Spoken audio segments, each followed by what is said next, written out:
आप देख रहे हैं ए भारत समाचार, सबसे खास सबसे फास्ट। महंगोरा के सूर्यवंशी शिव मंदिर पर हुआ भव्य भागवत कथा का आयोजन।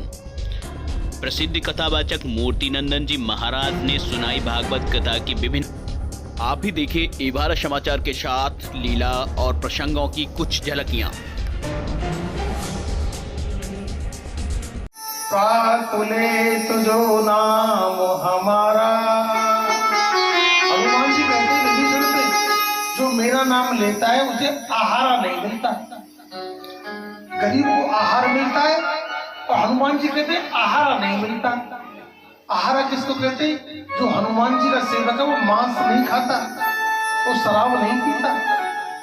जो हनुमान जी का प्रातः ही नाम लेगा वो आहारा से बच जाएगा। आहारा कहते हैं मांस और शराब को। 3 भोजन हो गए, तीनों में से भगवान किसी को नहीं मिलता, ना आहार वाले को, ना आहारा वाले को, ना भोजन वाले को। संत कभी भोजन नहीं करते, संत केवल प्रसाद पाते और प्रसाद खाने से मन पवित्र हो जाता है। महात्मा केवल प्रसाद पाएगा और जो लोग प्रसाद पाते हैं ना, उन्हें भगवान को ढूंढने की जरूरत नहीं है, भगवान स्वयं चल के उनके घर जाते हैं। और ये बात रामचरितमानस में भी आती है। सकल मुनिन के आश्रम जाई जाई सुख दीना, निश्चर ही न करहु महे, भोजा उठाई प्रणति। सकल माने सब महात्माओं के यहाँ राम जी स्वयं गए। महात्मा राम जी से मिलने नहीं आए, क्योंकि महात्मा प्रसाद पाते हैं। तो हे माता, अगर हम भी प्रसाद पाना प्रारंभ कर दें तो ये मन पवित्र हो जाएगा।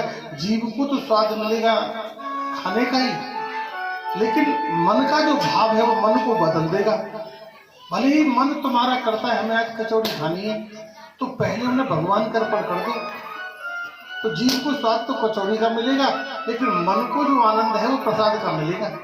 तो रोज प्रसाद पाएं, जब भी भोजन करें। ये नहीं कि थाली में देख तिनका तोड़ो और डाल दो, अब वो पामन में खुद रहो। शिव महापुराण में देवी पार्वती ने यही भोलेनाथ से कह दिया था। माता का एक नाम अन्नपूर्णा पड़ा है। माता जी नाराज हो गई, सब देवता ने किनका डाल देने का अन्न का दुरुपयोग, अब वो पामन में खुद रहो। अन्न का एक भी क्षण, संत का एक भी क्षण, अन्न का एक भी कण, संत का एक भी क्षण बर्बाद मत करो। अन्न का एक भी कण बर्बाद हो गया तो माँ अन्नपूर्णा नाराज हो जाएगी। और पार्वती जी ने कैलाश छोड़ दिया। भोलेनाथ ने कहा देवी कहाँ जा रही है, क्यों जा रही है? बोले मेरा इतना नाम तुम जानते नहीं हो, मेरा नाम अन्नपूर्णा है। और ये भोजन इन्होंने निकाल के भगवान के नाम पर और पैरों में खुद रहा है। बोले ये तो धर्म है भोग लगाना। तो बोले भोग लगाना कैसा धर्म जो पैरों में खुल जाए? और भी साधन है भोग लगाने के। दूसरी बात जरूरी है कि भगवान एक कड़ी खाएंगे, एक दिन का तुम पूरी थाली खाओगे और थाली देवी का डर लग रहा हो और सूदी थाली अर्पण कर दे, आओ गोविंद भोग लगाओ। भगवान तो भाव से खाता है, वो किनका थाली थोड़ी खाता है, वो तो भाव है। और भाव नहीं तो तुम कुछ भी करो, तो भाव से उससे कहो प्रभु आओ और भोग लगाओ। जैसे ही कहोगे उसमें भोग लग जाएगा तो मन को प्रसाद मिलेगा, मन को प्रसाद मिलेगा, जिह्वा को स्वाद मिलेगा। और जब मन को प्रसाद मिलेगा तो सारी फसाद मन ही की तो है। इसलिए माता मन ईश्वर में लग जाएगा। सर्वोत्तम साधन है ये भगवान के भजन में मन को लगाना। अगर हम रोज प्रसाद पाए, वस्त्र पहन रहे हो पहले ठाकुर जी का अर्पण कर दो, आओ प्रभु को पहन लो, तो साधु का आभूषण हो जाएगा।